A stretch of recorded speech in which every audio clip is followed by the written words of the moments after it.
It's Ken Kraetzer for CBSIServices Talking Business. We're in New York City today. Have a chance to talk with Ava Seavey, who is the president of Avalanche Creative Services and had an anniversary recently. Ava, good to see you. How's everything going? Great. Nice to be here. Well, thank you.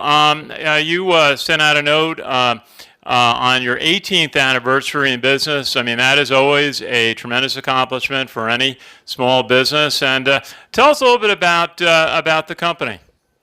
Well, as you said, I started 18 years ago. I incorporated right before 9/11 and had a lot of nervousness about going into business alone with no funding, no partners, and I think I was a little bit nervous about it and a little on the fence. And then after 9/11, I thought, well, nothing can be as bad as that. So it kind of was such a horrifying time, yet it gave me the courage to really move forward and get it done. In a way, it propelled me into something that I might have been too afraid to do. Well, it's certainly a terrifying day for everybody, and I always thank the New York City policemen and firemen who did so much, sacrificed so much on that day. And tell us a little bit about your background. You have an interesting background. You went to Columbia, you did some acting, and then you were part of a family business in direct marketing. I was. Well, my family business wasn't exactly in direct marketing. But yes, I graduated from college and I wanted to go into advertising, but I segued prior to that into acting and actually worked with a number of very famous directors and producers in feature films, some commercials, did a little theater.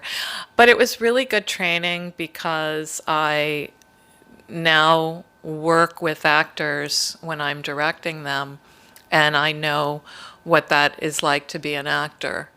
I know what that feeling is to be nervous about how you're coming off and wanting someone to guide you. So I'm very good in my business working with testimonials, working with professionals. We interview a lot of doctors and pharmacists and professional people who are not necessarily comfortable being on camera, and I know how to speak with them and work with them and make them feel comfortable. We also have worked with a lot of celebrities, which in and of itself is problematic because most celebrities are quite nervous, believe it or not, and they're also quite self-conscious. So learned how to kind of calm them and make them feel comfortable and make them feel that they're coming off well. So my early acting experience helped me a lot with being able to shape a scene, know what goes on set, and working with people on camera.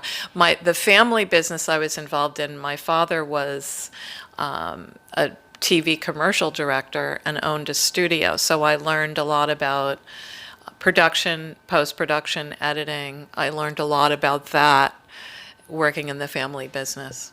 Well, very good. And tell us a little bit about when you were going to start this company 18 years ago, why you decided to go on your own versus maybe joining a larger company, an advertising agency. What was the stimulus to go out on your own? Well, I actually had been, after I left the family business, I was a partner in another company. I had 3 partners, and I felt that I was sort of the lead partner dealing with the clients, formulating really everything about the marketing, really was sort of the worker bee. And I thought, well, since I'm doing the majority of the work, why should I not just do it for myself? So that was the impetus to go into my own company.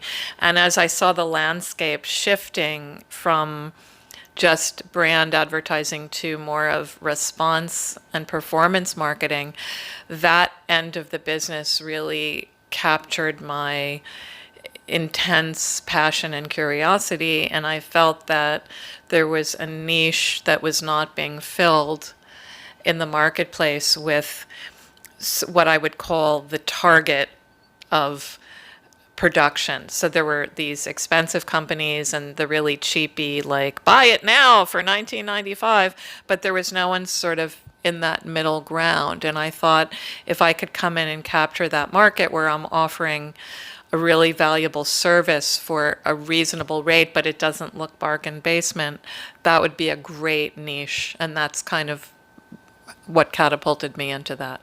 So mid-market, certainly performance. In our background, because I started in the list business and then went to credit card companies, everything's always been analytical, and whether we're doing direct mail or now doing something on the internet or a website. Tell us a little bit about how the services that you provide have changed as the technology has changed over the last 18 years. Oh, yeah. It's been quite a change. So when I first started the company, we were exclusively doing TV commercials and infomercials. And our business was more creative and execution.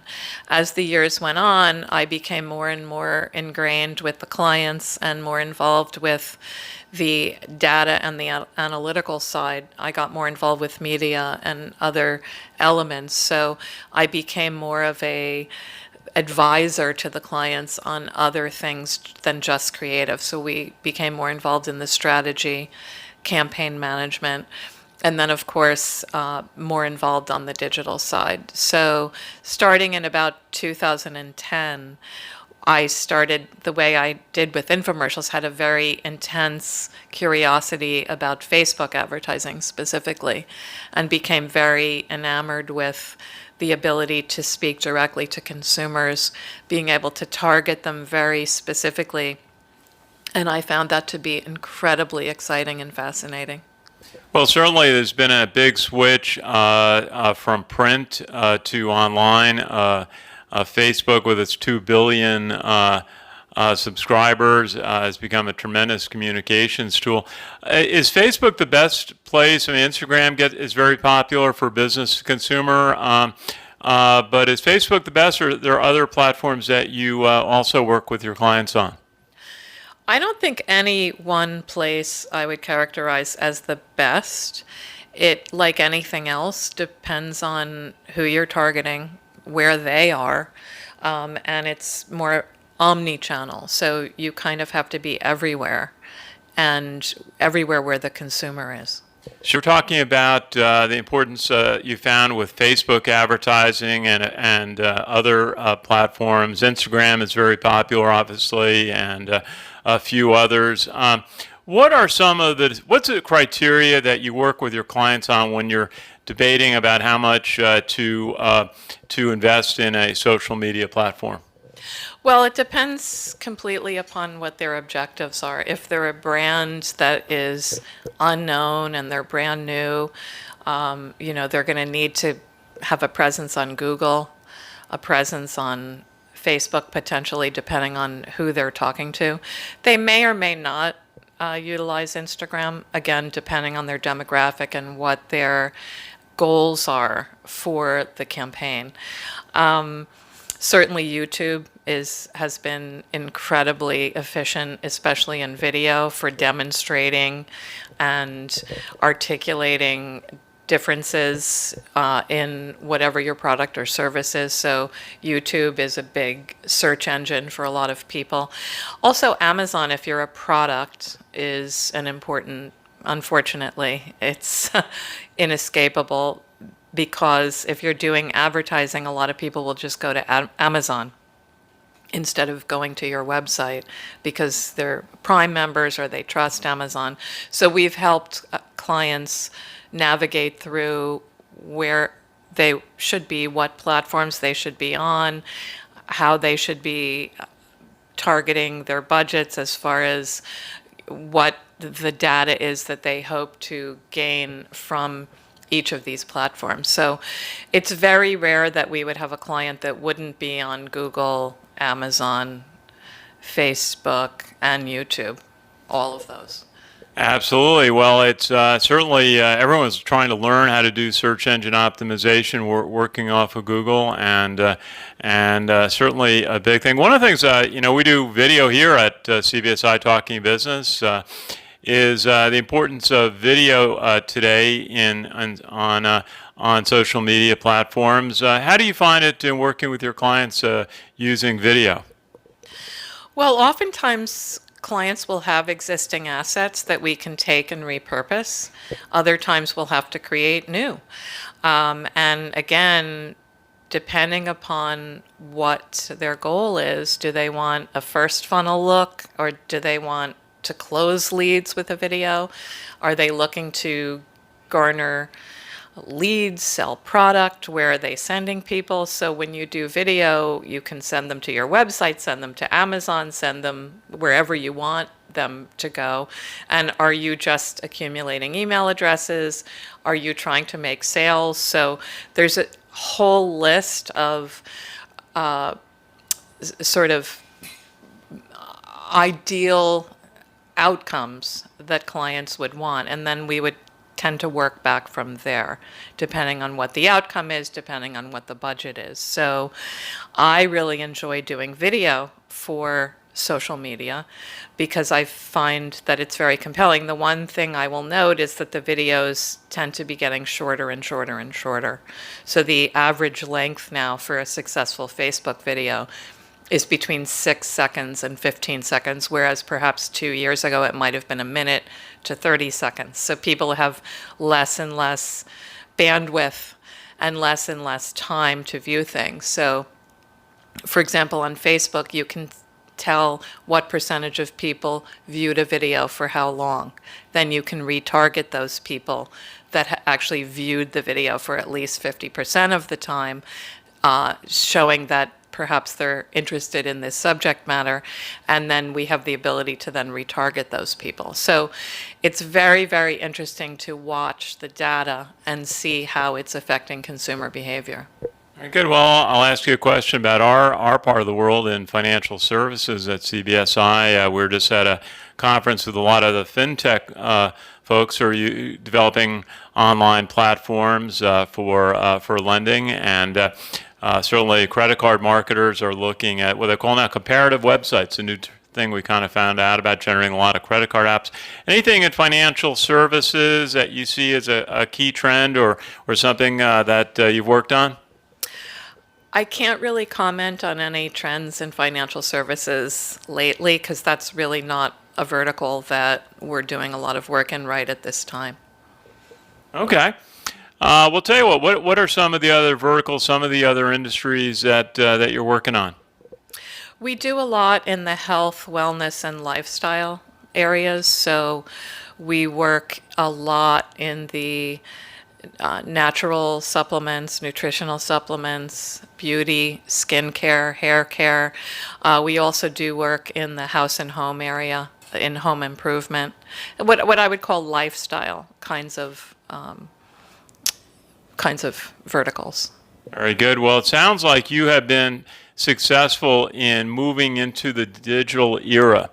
And, and we met through the Direct Marketing Club of New York, which has got 75 years of history, back to when everything was in the mail and in magazine ads.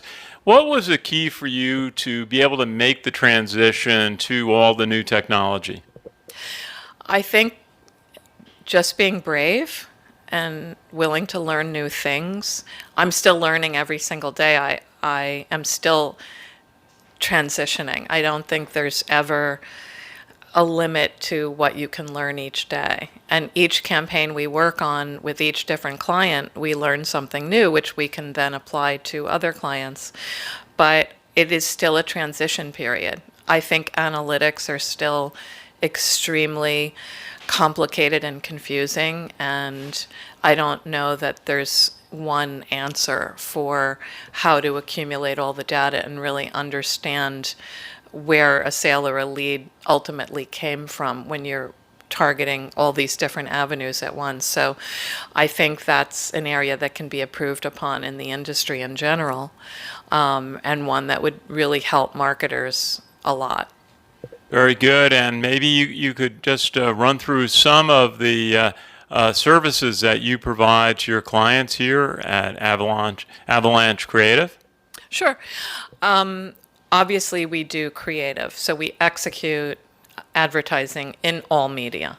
So whether someone is doing a TV campaign, radio, print, yes, some people do still do print and direct mail, digital, we try to come up with the best methodology to approach the target demographic for that customer in whatever media that they seek. We also do campaign management, which means that once a campaign is running, we monitor it and we report back to the client on how the campaign is doing, how to tweak it, how to optimize it, and monitor all of that.